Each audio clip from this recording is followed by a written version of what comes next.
Tim, we're now recording. That's okay, right? Yes, it is. That is. I can confirm. I'm happy with you recording, Simon. Perfect. You listen to 105. You listen to 105.5 The Point. This is going out on radio, and we're going to do a simultaneous watching online as well at the same time, so you can watch it back at any time you like, Tim, and go. Marvelous. I didn't notice that behind me. Do you know what I mean? What's that behind you? Yeah. We can play a oh, little game. Behind you? Yeah. What is that? Yeah, exactly. What is that behind you? Is that the space station? It's actually a Tintin poster. Okay. It says Objective Loon. It's obviously a French, or maybe even I think it might be Belgian, I suppose. I mean, because it was Belgian originally, wasn't it, Hergé? But what's Destination Moon is the name of the English version of that book. I like Tintin. Yeah, no. I must admit, my hair, as I have some, I like a bit of a Tintin thing going on, and people often go, Tintin. I go, for those that know, they know, right? They know. Yeah, exactly. Yeah, I like a bit of that as well. Can I just say, in your poster for the previous tour, we'll talk about briefly, you never wore that prop. There's like a massive I know antler thing and things coming out everywhere. Why? Yeah, I hear you.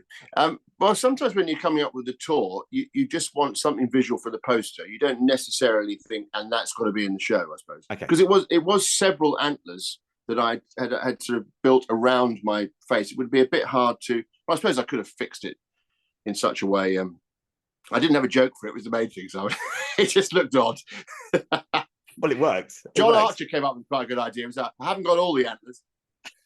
But that came after the tour. Yeah, yes, I was going to say there's always hindsight is a great thing, really. So you look back, but I don't think that I wasn't aware of a large number of people. You may be the only one who left the show thinking, "Well, I never saw the antlers." I wasn't aware of that disappointment. Now, but did you not read the suggestion box? There's a little box. I came to Milton Keynes. Oh, of course you did, yeah, right, yeah. Which is where you are now, yeah. Right now. So you came to the end of the tour. You must look back from memories. Yes, very much so. Yeah. In fact, we're going to do a few more. I mean, I did that show 78 times on tour. In fact, over 100 times if I include the fact that I did it 24 times in Edinburgh initially and some previews and things. But I never filmed it. So that was really, I should have done that really. I should have put that into the actual 78 tour. I had enough of a lead up to organise that, but I didn't. So I put in 3 weeks, which we haven't put on sale yet or anything, but there'll be 3 weeks in March next year where we'll just have another little nice run and then end with filming it for a DVD, because I still like DVDs. Yeah, no, I have your other DVDs. And I noticed that even after the event, people do turn up at your events, your shows, and with little DVDs they want you to sign and books and bits and pieces. So, yeah, well, I mean, books weirdly now seem more modern than DVDs, don't they? I mean, people just don't. Yeah, but I love a DVD. But I also I mean, I can't get your stuff on downloads. I mean, how do you get onto Netflix, Tim? How do you get onto Amazon anywhere? I don't know. I mean, part of me would be a tiny bit. I've never been offered a Netflix special. Don't get me wrong. It's never, the calls never come in. But although that would be obviously it'd be a nice thing in some ways, in another way, it's going to break up the collection I've got of DVDs. I've got 6. I think 6 now. 1, 2. I think six DVDs. Yeah, of stand up. I want to add the next one on. You know. Yeah. I don't want to go. And then what about the next one? Oh, that's on Netflix. Well, that's no good to me, is it? No. Do you think do you think you've missed a point though, where you could have had on that first DVD a line? I've missed a lot of points. And literally, when you got all the DVD collection, it would have spelt a word on the covers. That's such a great idea. On the idea. Oh, for goodness sake! I should have thought of that. It's like this. You know the UK subs. Yes.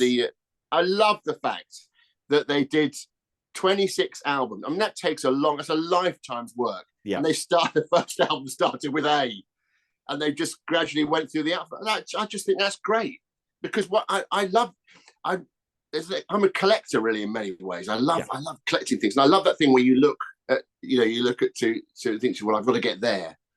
Yeah. During lockdown, I collected cars with numbers on 1 to 100. I decided so I just was looking for Matchbox cars. They had to be Matchbox size, 1/64 or whatever that scale is, and so that kept me busy for a little bit.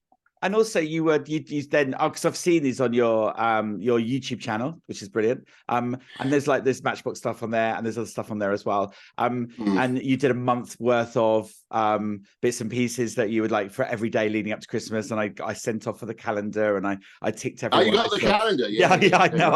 I'm that much of a geek, and I ticked it off. I thought, should I tick it off every day, or would this be worth more money if it wasn't ticked? Do you know what I mean? I don't know. That's my thought process.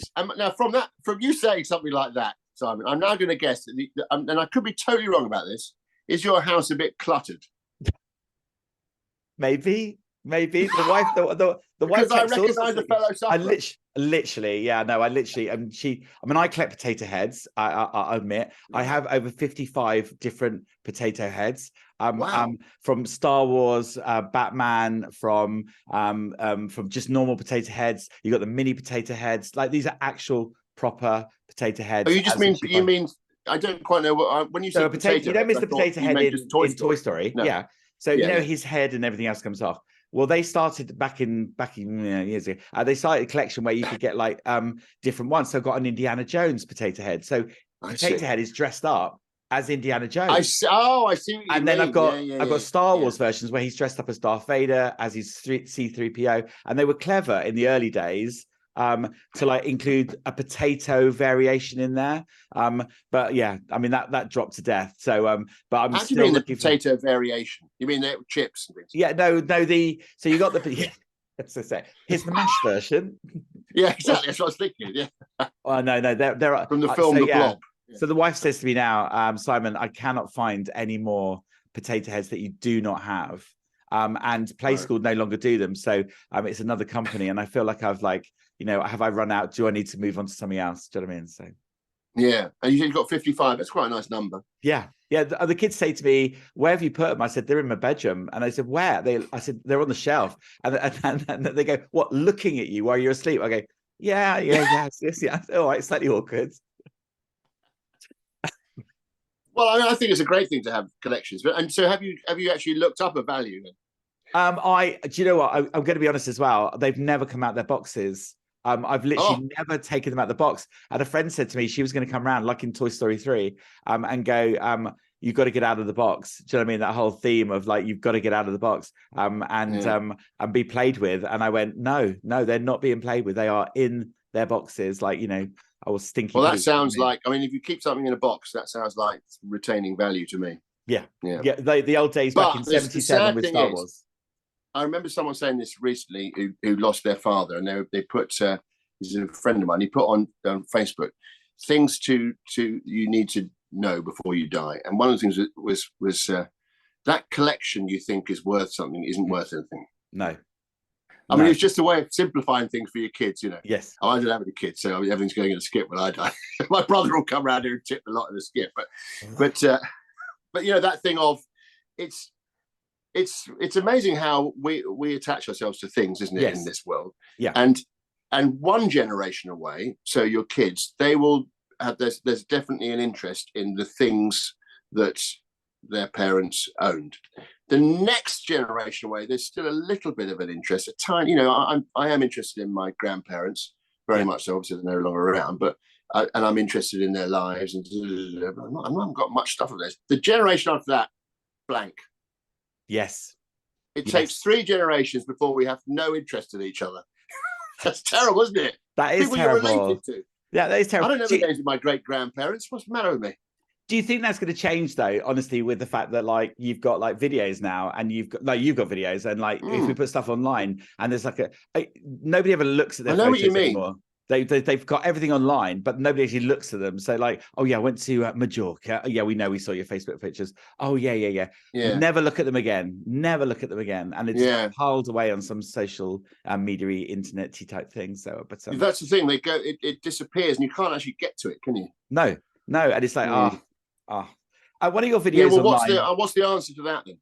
The answer is don't take so many photos. Go back to film where you had to print it off and you have to go print it off and put it in. That's the only one I want. Do you know what I mean? So, but I think you can. Well, it goes back to what I said about books being more modern. You know, I mean, a photo album will stick around longer than this stuff that we all think is very modern on phones and things. You know. Although I know this sounds very boring, but you have to write the name of the people on the back as well. Never say that. Surely that's one of the first things they teach you as a radio host. You don't start a sentence like that, Simon. Nothing. I know this sounds really boring. That's day one. There's the clip there. There's the one. That's the one. Nothing you've ever said has been boring to me. So continue. One of your videos is we talk about collections and other bits and pieces, but one of your videos is about props. Where are they now? Which I found very funny. Good, because I think I've only done about. You did six. Maybe there's 6 of them. 6 or 7. Oh, right. Well, maybe I should do more of those. Because one of them was the soft ground. The answer to where are they now is they're in my house. Is the truth. Yeah, the soft ground sign was the soft ground sign, liked it. Or Banag, I think it was, which is bang out of order. Yes. When you finish with your props from shows like Punslinger and other things, what do they just hang around in your house? Yeah, I don't throw them away because I don't want to. You know, if you make something nice like that, look, for example, look. It's for those of you on the radio, I'm holding up a tube with 4 bits of rope, and the ones on one side don't have knots and the ones on the left do, and I just talk about these are the knots and these are the have nots. Well, these are the have nots. But it's a lovely thing, isn't it? Look, I love it. And you make all of these props yourself. Away would be ridiculous. Do you make all these props yourself, right? Well, most of this, something like that I do. I'll tell you something interesting about this, but I wanted them to be weighted down. So this doesn't play for the radio, does it? Can I talk about this prop? Yeah, we'll use this. We'll cut. I'll tell you anyway, Simon. I know you're interested. So I wanted the bottoms of the ropes to be weighed down slightly. Okay. Yeah. So I've probably told this story about face. Actually, I shouldn't have said that initially. Anyway, I'll tell you this. I went to I can't remember who it was. I was going abroad to do a gig somewhere, and I had lots of props in my bag. And you know when they stop you and say, "We need to just ask you about the bag," you know, and he goes, the bloke goes, "You've got some darts in there." I said, "No, I haven't." I said, "I definitely didn't pack my darts." He said, "Well, look, you've got some darts in there." I said, "I didn't pack darts in there. I know I did. I know that I'm not stupid enough to bring darts with me in my hand luggage, you know." He said, "Have a look at this," and he showed me a picture of the X-ray, and there were 3 darts. Or maybe 4 darts or something. And I said, "Well, they must be in the side pockets." I went through. Anyway, eventually I remembered that I'd weighed down these bits with darts. Oh, the dart bottoms. Yeah, so there are little darts in there to make the thing pull down, because it's sort of, otherwise it might be out, you know. Yeah. So, you know, so there's a humorous prop story. My favorite prop that you just had on tour, which literally people were talking about as we were leaving, because I don't know how much feedback you get, but the mannequin leg, that was just a moment, honestly. And when you had the sock as well, and it was just like that was absolutely hilarious. I've not seen that before. You know what, the strange thing about that is I remember first doing that joke, and I first did that joke on March the 16th, 2020, which was actually the last gig I did before lockdown, because Boris had said, you know, everybody get indoors. He hadn't said we've got to. It was kind of like, we advise you not. And I still had this new material night in Kingston. I went along and I did that thing. And it was only, I suppose, about 80 people there or something, maybe not even that. And I thought it was sort of all right. I didn't think there was much to it, actually. And one of the things that made me keep it in and stick with it and try it again somewhere was a comic called Susan Murray said to me, "I love that hollow leg thing. It's just so silly." And that little comment to me afterwards made me think, well, maybe I'll do it again. But I mean, it made me realise, I thought, I wonder how many things actually I should stick with for a bit longer, you know. Yeah. Especially the very silly things. Yes. Where you might try them once and think, well, I'm not sure. But actually there's more to them, you know. It's often the most rewarding stuff is there's the stuff that you think, this could be just nothing. This could be utter rubbish. I remember hearing a thing, I think it was a John Cleese video or something about creativity. I don't know how long ago he recorded it. But he was saying that I think it was John Cleese, but anyway, it was someone who knew what they're talking about.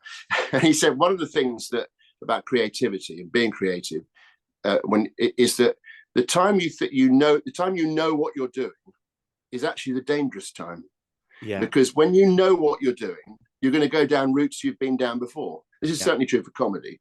So if I say to myself, well, I know how to write one-liners, and there's going to be one-liners in my act, so I'm going to pad them out, etc. But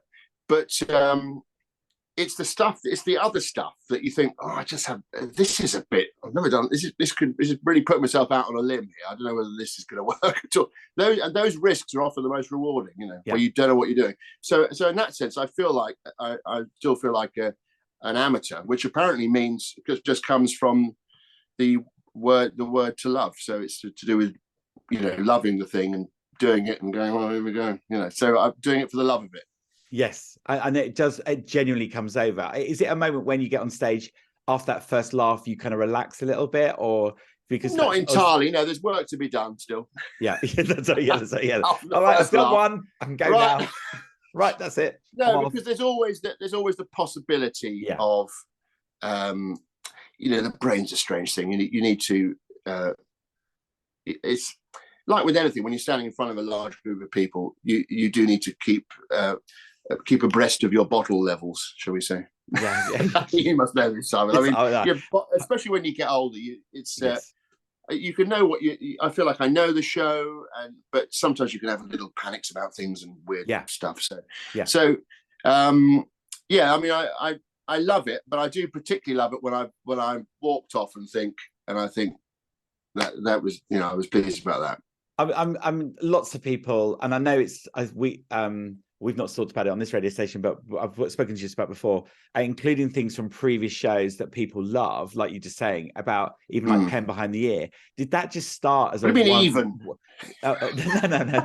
Did it start as a gag that you just took off, or actually Pen Behind the Ear started as something I was just doing socially? Actually, and I remember it.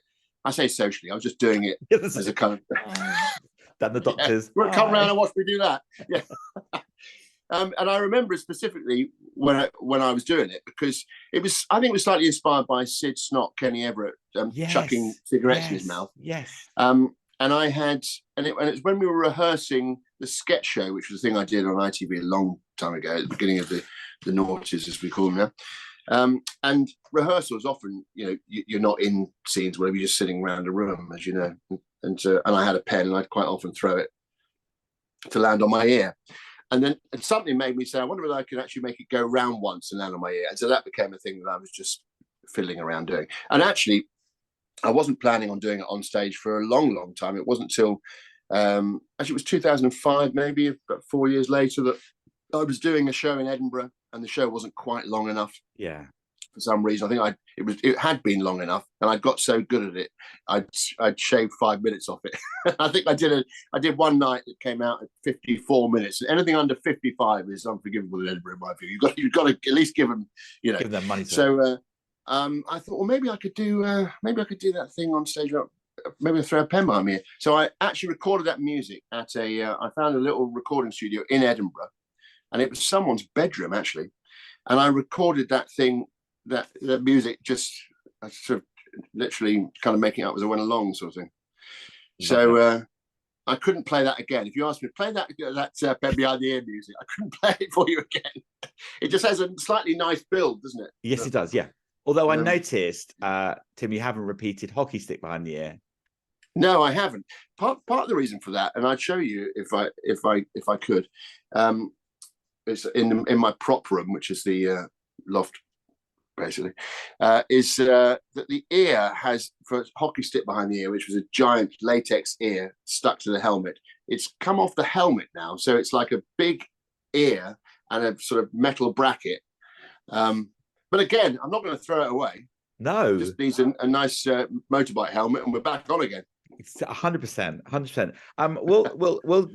Let's talk about 80s music for the moment, and then we'll come back. Yes, why not? This is an 80s and 90s channel. It's one of my favorite decades. So tell me about the 80s then. Tell me about go-to music that you love in the 80s.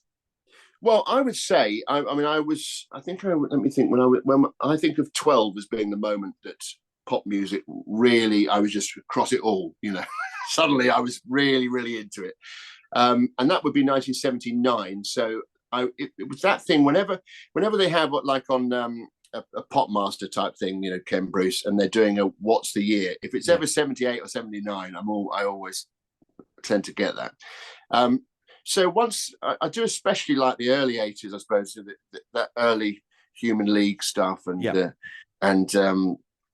Gary Newman and all that kind of thing. But I mean, I love so much of it. And also there's still a lot of guitar-y stuff as well. There's lots of things going on at the same time, weren't they, coming out of the end of the 70s. So, you know, things like one of the, you asked me for 3 80s tunes. I was going to say Lucky Number by Len Lovitch, but I think that might be 79. So that doesn't count, that one. I know. They just like, yes. So I've got 3 here, and they're all quite well. The first 2 are from 1980, very early, and one of them is a nice, happy tune by Ottoman. Hands up, baby, hands up. Give me your heart. Give me your heart. Just a great tune, isn't it? Yes. I don't think I've ever chosen that for an 80s list before when anyone's asked me. And then another one, which is really, really not. This could have come out, to be honest, in the 40s. It's Johnny Logan, What's Another Year. Now that's a great song, isn't it? Yeah. I've been waiting such a long time, waiting here for. I started too high. Yeah. What's another year? That's a great song. Yeah. The third song I've gone for is a song by the Human League, who had loads of fantastic songs, called Louise. And that's a song that goes, as if we were still lovers, that one. Yeah. You know? Yeah. But I have, as you may know, I'm quite a fan of tribute acts. I do an Elvis tribute act called Classic Elvis. And I have occasionally thought, and I haven't done it yet, but maybe one day before the curtain comes down, of doing a Human League tribute act and calling myself Phil Karaoke is the idea. And so that's one of the songs I would definitely do. And I've been, when I saw her getting off the bus, it seemed to wipe away the years. That sort of thing. We're on a winner here. Well, let's tell you what, Tim, let's play these tunes. We'll come back and talk about Elvis, and we'll talk Columbo. Marvelous. So your 3 tunes then, and we finished with Human League and Louise, and it is such a tune. I saw them live in our local park. They came and did something, and they were just they were headlining. They were amazing. Was that the show with Blancmange on before them? Was it? No, we and Amptill, we do something called Amptill Festival, and before them was Busted, believe it or not. Busted were right. I like Busted, but they weren't great. And Human League showed them how to perform, and it was just absolutely amazing. And they finished it's the hits, isn't it? I mean, the hits for people of a certain generation, it's just like, wow, you realize song after song after song, you think, crikey, they knew how to write pop songs, didn't they? Oh, they absolutely me. And they finish with Electric Dreams, and I kind of went, it's not really well known just for the Human League to sing it, but actually because Phil's involved as well. So it's like perfect ending. Just brilliant. I saw them at Kew Gardens probably about maybe 3 or 4 years ago. But I mean, after it finished, I thought, well, I mean, I want to see all that again tomorrow. Yes. No, which is 100%. Often the way with great gigs, isn't it? You know. Yeah. You did Plastic Elvis. Yes. A big lover of Elvis music, obviously. I am, yeah. And just of him generally. I mean, I there's something about the charisma of the guy. I'm not the first person to have spotted he's got charisma. I mean, if you just took his music, it would still be fantastic. But then you put this prototype sort of face and the way he looked and the way he held himself and all the moves and stuff, it was an irresistible combination. Obviously, in the 50s, it was unbelievable.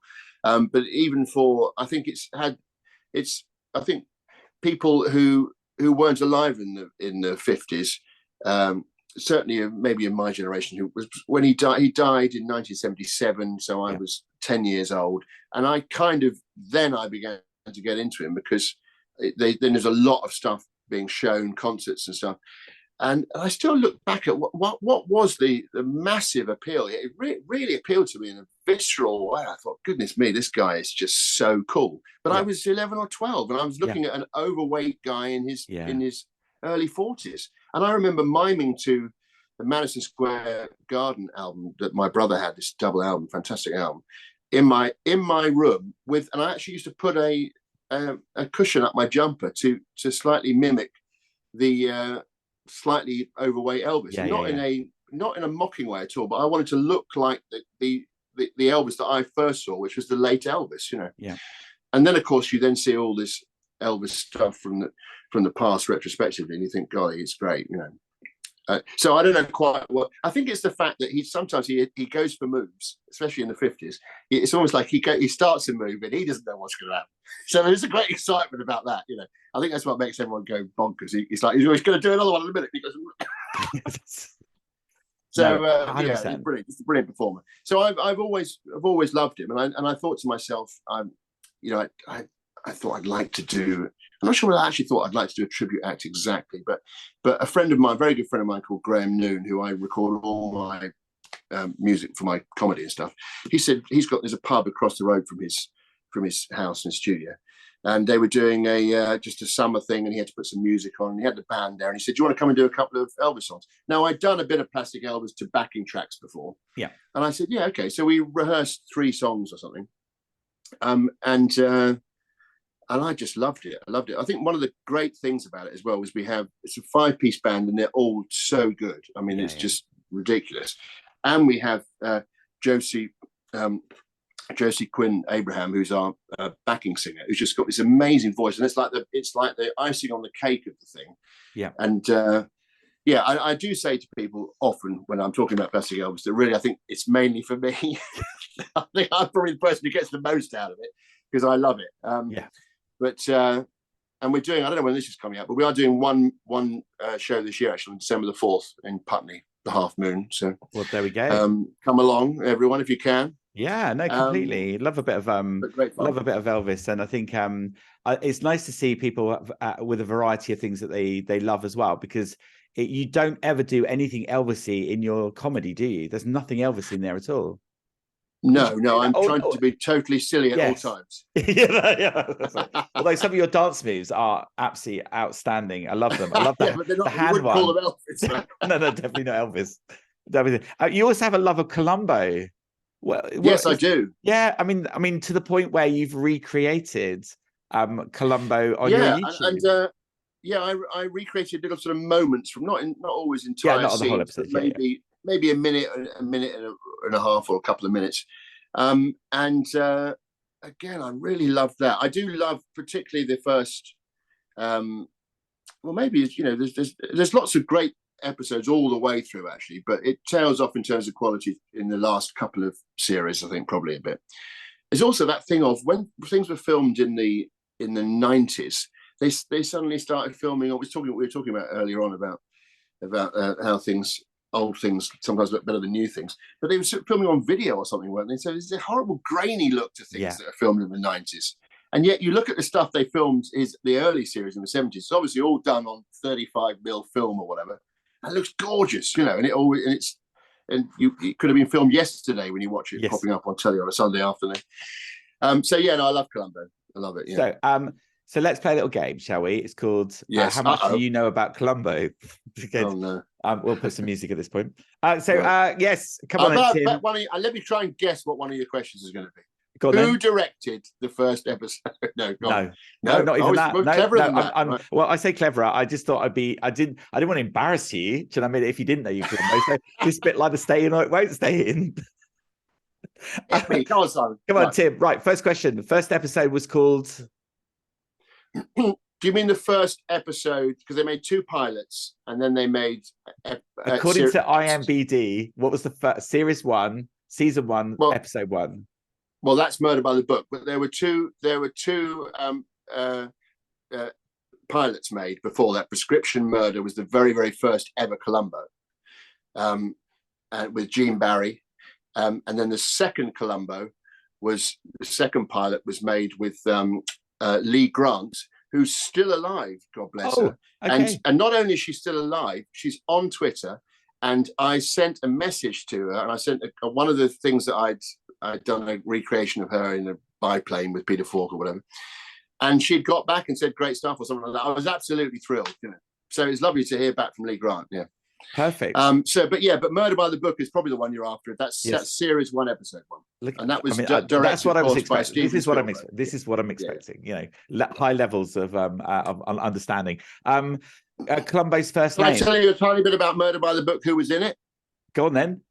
Well, of course, the person in it was. Oh, crikey, I forgot his name. No, it's. Oh, what's his first name? It's someone Cassidy. David Cassidy. No, not David. It's David Cassidy. David Cassidy. Oh, okay, Mr. Cassidy. That was my clever. And I've just gone and forgot. How can I forget the guy's first name? He was in about 4 Columbos.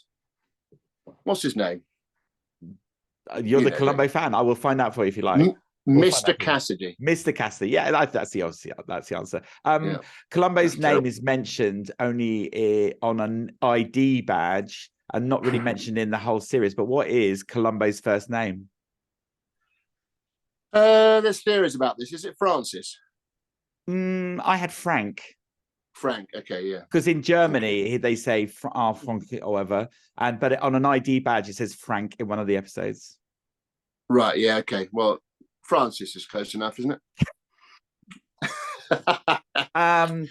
Famous people appeared in Columbo. This is either yes or no. Leslie Nielsen, yes or no? Yes, Leslie Nielsen from Airplane Fan, and yes, and others. Yeah. What other language did Columbo speak? I don't know, Italian. Yes, it was. But the truth is, he's not. He doesn't speak Italian in real life. So Peter Falk never. Oh, right. So he pretended. He pretended to speak Italian. I mean, do people send you jokes? I mean, the question I really want to ask. I don't. If someone sends me jokes, I don't read them. And I sometimes feel bad about that. But if someone says to me after a gig, they might say, "I've written 50 jokes for you here," and I say, "Look, I'd rather not read. I want to come up with my own stuff." Yes. So the problem is if the other thing that happens sometimes is you read the 50 jokes that someone sends you and you think, well, I've visited, 3/4 of these ideas before. Yes, of course. If it's wordplay, it might be, I think myself, well, Yeah. And then you don't want to be in a situation where they then see you doing one of the jokes that's similar to one of theirs and they go, you read my list. So it's best to be out of it. Yeah. And I just like coming up with my own stuff, really. Yeah, of course. I mean, I do have some trusted pals who chuck things my way now and again. They go, I've just thought of this. What do you think? John Archer, who I tour with, it comes up with lots of stuff. Jobbins, who is our tour manager, Andrew Jobbins, he's also got a very keen comedy mind. My sister has written a few down the years for me. Okay. My sister wrote, I was reading the obituary column. It said Mars bar, packet of Rolos, double decker. Then I realized, in fact, I was reading the obituary column. Now that's that was from my act from very, very long time ago. She also here. And my sister also wrote Black Beauty, He's a Dark Horse. Oh, really? It was hers. Okay. Yeah, she made it up. And she also wrote, I was getting into my car. This bloke said to me, "Can you give me a lift?" I said, "Sure. You look great. The world's your oyster. Go for it." She wrote that. She also wrote some slightly more surreal ones. Knock, knock, who's there? Irish coffee, who? Irish coffee in the name of the law. That one never really worked, but I always enjoyed it. It's remember Irish stew in the name of the law? Yeah, Irish stew. I was going to say, when you say Irish coffee. You just change it to Irish coffee in the name of the law. It was just a bit of stupidity. I enjoyed it. She's chucked a few at me. My brother's written a couple. Well, the one. Oh, wow. Well, my brother wrote one, actually, I think I can think of, actually, which is that I went to the chemist's and I walked up to the counter and I said, and she gave me some lotion. I said, "That's amazing. How do you understand what I just said?" She said, "Write it down." There you go. Those are all ones from my act from back in the day, actually. So that they don't write quite as many, but occasionally my sister will chuck in the odd suggestion, like she said that she thought I want to argue and hug you could be quite close into. I want to argue. Well, I never made a joke up there, but she was going, maybe there's something in this, argue. Then people are really funny about it, right? They really keep on at it just to try and find something in it when there's nothing there at all. Yeah. Do you ever find yourself going? Do you find yourself going round Tesco's or somewhere or whatever, and it just and you have a book with you that you just write down stuff? Is that how it works? Or? I do have a book with me. A little notebook. It's in the other room. And I don't. People think that I am thinking about it all the time. I'm not really. I do have I'm not really thinking about jokes all the time, but I do have an open sort of mind that's enjoying the world around me and exploring. Oh, that's interesting. I think I'm inquisitive, and jokes sometimes come off the back of me being inquisitive about things. Yeah. Yeah. And also, I chat to strangers a lot. I find that to be the joy of life a lot of the time. So sometimes if I'm walking past someone on the street, I'll try and say something funny to them just as they go by. But Even if it's just something like, well, the weather's improved, well, it's absolute downpour or something, just anything just makes them laugh. The other one I like to do, which I can recommend to your listeners, is great fun. If you see someone walking a dog, as they come past, I go, he looks like trouble. And then the person normally goes, oh, no, he's fine. And I go, I'm talking to the dog. Love it. But Tim, you must have people come up to you and say, mate, tell us a joke. Do you get that? Yeah, I do. There's a bloke locally actually who does that. Every time I walk past a coffee shop, he goes, Tim. And I come on, hello, how are you? Yeah, great. Tell us a joke, Tim. God, tell us a joke. And I go, no. Sometimes I do. And sometimes I go, no, I'm just getting a coffee. Sell him a DVD. Mate, there you go. I'm going to give you all of these for £10. Come on, go for it. So, all of these, not for free, but they're all worth £10. So absolutely worth it. The comedian's comedian, who is it that has inspired you, and who do you inspire? Well, I don't know who I inspire. I have no idea. But who's inspired me? Well, there's so many, really. I mean, obviously, I think that most comics would say that something of their, what their sort of comedy brains or their sort of comedy sensibilities comes from growing up and all those years before you even try and do it yourself of watching comedians and who you like and stuff. And I also think it's if you're lucky enough to have a great dad who tells you the first joke you ever heard and just generally has a sense of fun. And I mean, my dad introduced me to Bilko, not literally. That would have been great. So I watched lots of Bilkos with my dad, and me and my dad used to enjoy watching Cheers together as well. We used to love that. And Tommy Cooper and lots of those guys from the past growing up. But then once I started doing it in clubs and making my first inroads into trying it myself, my heroes were definitely, when I was doing 5-minute open spots, I'd watch. It's great to be in a room with a comic, and to see someone doing 20 minutes. Yeah, you think, wow, you're seeing this skills sort of close up, and you think, wow, imagine staying on stage for 20 minutes. I remember I used to think to myself, imagine staying on for 20 minutes. I mean, when I did 5-minute open spots, I get to about 3, and I think, oh, we're nearly there. But and there'd be various, so many of the people who were around at the time. I guess people like, just all those comics from the early 90s on the circuit, like Lee Evans and Eddie Izzard, Bill Bailey, Boothby Graffo, Alan Davis, Harry Hill, very definitely. And Harry's now a mate of mine, but we sort of started around the same time. And there's definitely, certainly in terms of getting a longer show, watching Harry's our show in Edinburgh for the first time in '92 or something like that, I did have an epiphanal moment. Not so much watching the show, actually. It was when he was setting the props beforehand. Some of us comics we'd been given comps or something, and 4 or 5 of us were sat there while he was setting things up. And I remember he had this, if I ever write a book, I'll write about this moment. He had this white shirt on with those sort of metal things you have around what do you call those things? I don't know. Anyway, hold up the sleeves, Yeah, he hold up the sleeves. Almost like bicycle he hadn't got his jacket. He hadn't got his jacket on. Okay. He was standing on stage and he was sort of putting things in place before the audience came, and kind of. And I just remember thinking he was like this king of his own silly world, And it was, I can just remember. It's funny how particular moments stick in your mind and sort of inspire you to. It made me want to. I want that. Yeah. I want to be out there. Where you're setting all this silly stuff around you right before the audience comes in, ready to go. Yeah. So that was definitely an influence on me. The bit that you're with your act is about the pausing. isn't it? There's almost like a. You got to let them laugh. Certainly. Yeah, you got to let them. Yeah. On a good night, because you could just go blah, blah, blah, blah, blah, like, and if you're in that 5-minute warm-up stop initially in those early days, you might have gone no, and just like, but actually, the fact that you pause and they were the killers. Yeah. The pauses were the nasty bits. But anyway, yeah, go on.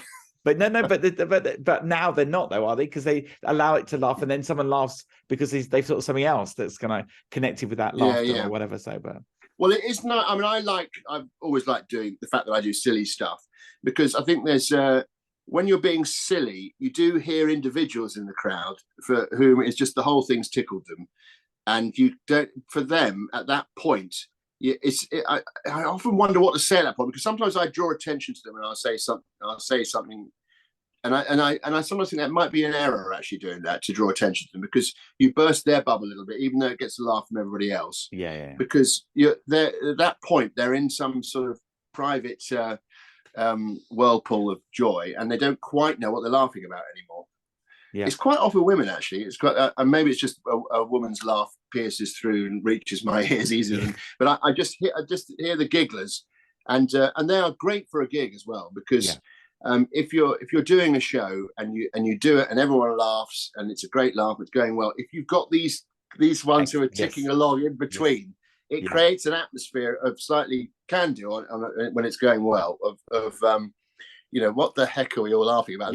Which is quite magical when that happens. But sometimes you sort of, because you really want to build on that, and sometimes don't quite know how to build on it. You don't want to, because it's a teetering thing that it looks like when you're storming, it looks like, well, nothing could possibly go wrong now. Yeah. And actually, it's laughing is, you can be distracted from laughing. If you're really laughing at something, and then in your life with friends or whatever, and then someone came in the room and went, "Hey," and went like that or something, you'd all stop and look round. So things can prevent it continuing. But you've now done. How the heck are you editing that one? Yeah, I know. I did. I didn't think so.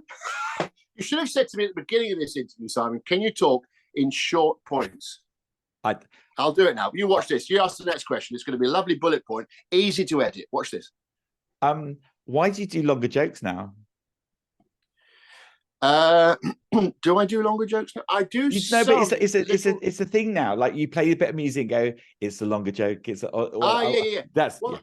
I quite enjoy I think I thought to myself in the past that I thought I must get to the next laugh quickly, in the next sort of noticeable laugh, by doing short jokes, bang, bang, bang. But actually, the audience likes things to be varying, even in a barrage of one-liners, which I do give them a lot of one-liners, and so it's maybe it's just a slight maturity in me discovering that the whole thing can breathe in different ways, and that doesn't take away from the comedy of it. No, I just think it's variety of it, to put a couple of those things in. Mind you, even then, I still, like you say, have to do a jingle at the beginning. It's a slightly longer joke. I'm going to have some slightly longer joke music now, please. So I'm still quite self-conscious about even doing that. But okay, but I thought it really worked, because there was a moment where I'm not you don't need to hear it from me, but I felt but I feel like there's a moment where you suddenly go, oh, this is funny because it is a longer joke, and it was like little pockets of that, like not all the time, but one or two every now and then, and it was like, oh no, that is funny, because we don't know you for longer jokes. And actually, what was funny was like, you go, oh no, that wasn't the joke bit. It's still to come. That's not it. That was really, it's just And also the thing, just I lead up, and then just before the punchline, I go, here it comes. It's funny because it's funny. Do you know what I mean? And because actually, all those things. I mean, in a way, although you said, why am I doing longer jokes now? Actually, the reason why I initially paused at that is that there always have been longer form things in my acts, like Pen Behind the Ear as an example. And the songs as well, the little songs. Even if a song is only 20 seconds, believe it or not, that represents a longer form. And it is those things that keep us all trapped. I mean, it's very modular, my act. The great thing about when I'm getting it together is I can say to myself, well, I'll move that there. And because you feel, the more you do it, you feel the ebb and flow of the audience. And when you want to sort of go with that and encourage it, so you don't get the dreaded, 43-minute lull or whatever it is. Yeah. Which can happen. But on the last tour, generally didn't really. I think it sort of travelled along quite nicely. Yeah, you're right about the ebbs and flows. That's going to work. Who still makes you laugh, Tim? Oh, loads of people make me laugh. Okay. Well, gosh, but that's no help to you, is it? You want names? Who's the last person you saw live that made you laugh? Well, I'm a big fan of Paul Foot. Okay. Who's very, very silly, very surreal, and just extremely funny. But he's not the last person I saw live, I suppose, because that would have been in Edinburgh last year or the year before. No, last year. So Paul Foot. I mean, just to take one name is crazy. You could pretty much. It'd be quicker for me to say who doesn't make me laugh. Okay. Who doesn't make you laugh? What kind of humor doesn't? That's Hitler's jokes are no good. So, but yeah, no, I would say. I mean, I like the great thing about YouTube as well, as you can discover people that are unfortunately no longer with us, but are great. So, have you ever seen Foster Brooks, for example? Very funny. Just pretends to be drunk. Extremely funny. Did a lot of stuff with Dean Martin. Very funny. Okay. I've been getting into Don Rickles a bit lately, and I wouldn't have thought that I would have particularly liked Don Rickles. I assumed I didn't, and then I began to watch a bit more, and I find some of it very, very funny. He did a very funny thing where it was a live show he did in Canada or something, and he had this pianist there, and the pianist he sits. So Don Rickles sits on a stool by the piano, and the pianist does this intro that's far too flowery, like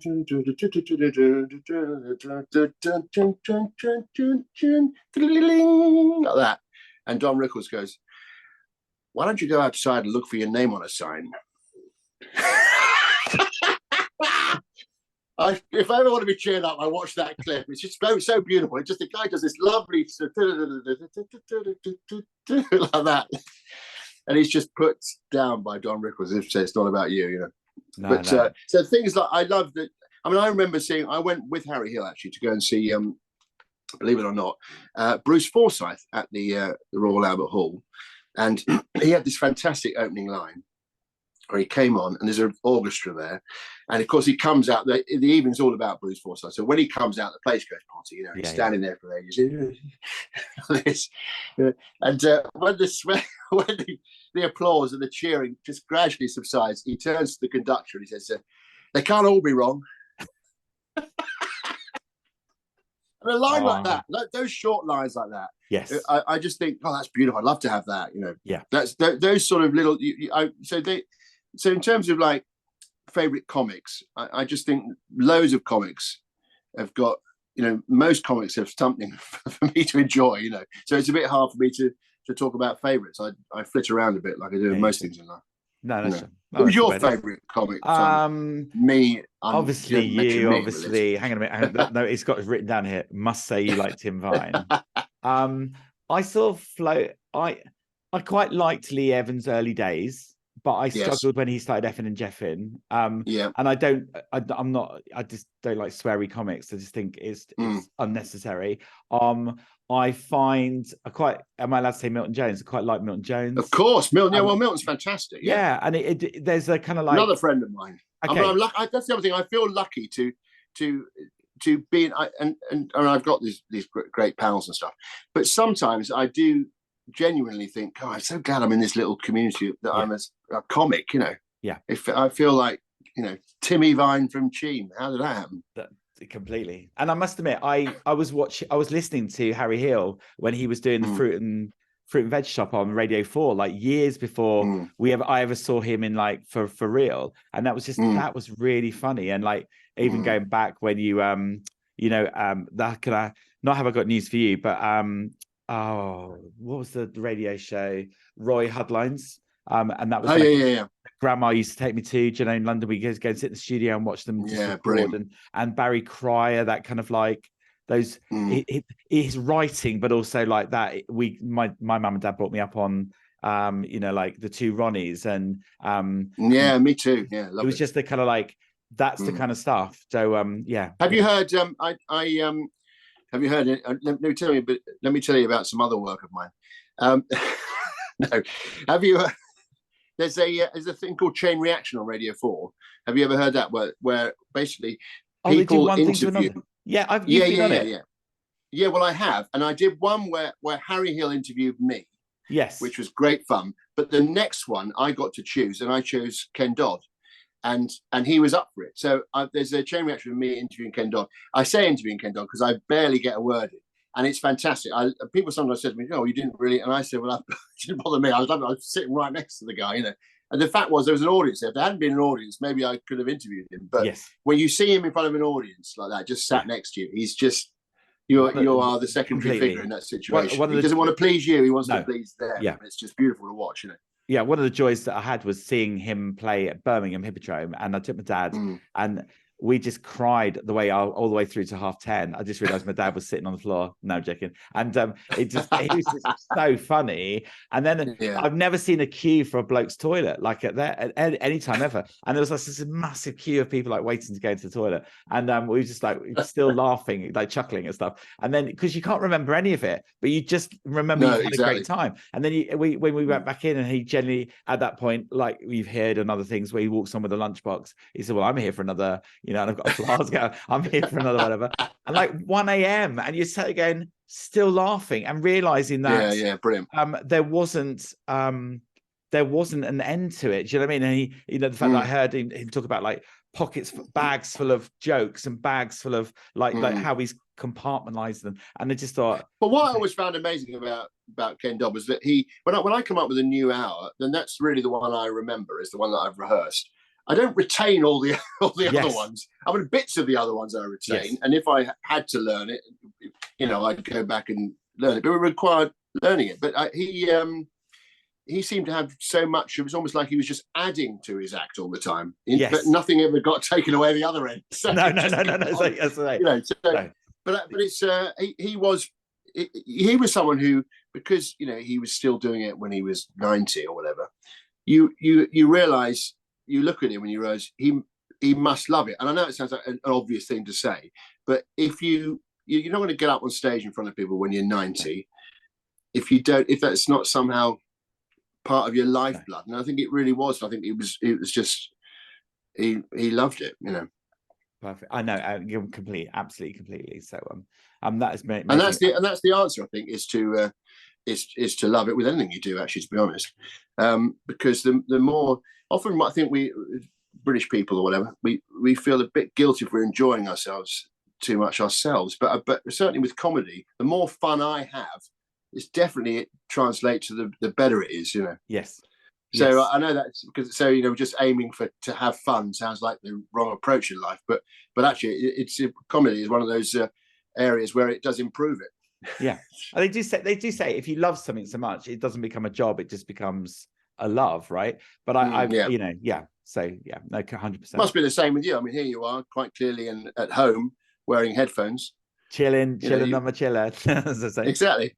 I love it. Now I love music. I love I'm in Panto this year. This is edited. Really? Where are you doing that? I'm Widow Twanky in Toddington. It's just outside Dunstable. Is that right? Now tell me, I didn't know you did that sort of thing. Is that so? That's the Dame, presumably, is it? Yes. Yeah. Have you done that a few times? No, I've never done it before. No, I've always wanted to be. I've done Panto like all sorts of things, but I've never actually got a chance to be the Dame, and so I thought I would give it a go.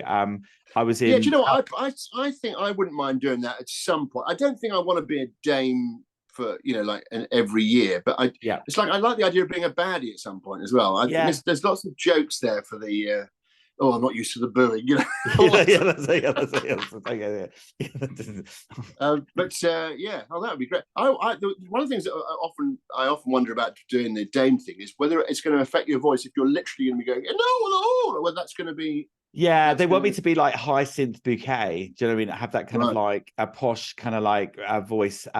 But my voice is quite low anyway, and so it's a real struggle. So last night we were off books for the second. Oh wow. And I'm done. I'm ready. You started early, haven't you? When did you start? We are first in December. We start in December, so we're about a month away. So about 5 weeks away from the first performance. You're off the book when you're a month away. I know. Try my best. I know. I think rehearsals aren't for a month of rehearsals. Have you got? It's just Tuesdays and Thursdays. Oh, I see. Okay, it's a bit rubbish like that, because actually I would prefer a rehearsal every day for 2 weeks. Yeah, of course. I would be better than having a rehearsal every Tuesday and Thursday. Well, except as you say, in terms of learning the scripts, you're getting a nice long run in, aren't you? Yeah. So I'm there, but I'm now going to work on the voice, because my voice is quite low, and so I've got to sing Tom Jones, Help Yourself, and I've got to sing Proud Just Mary. help yourself. I know. It's really hard to sing it that flipping high,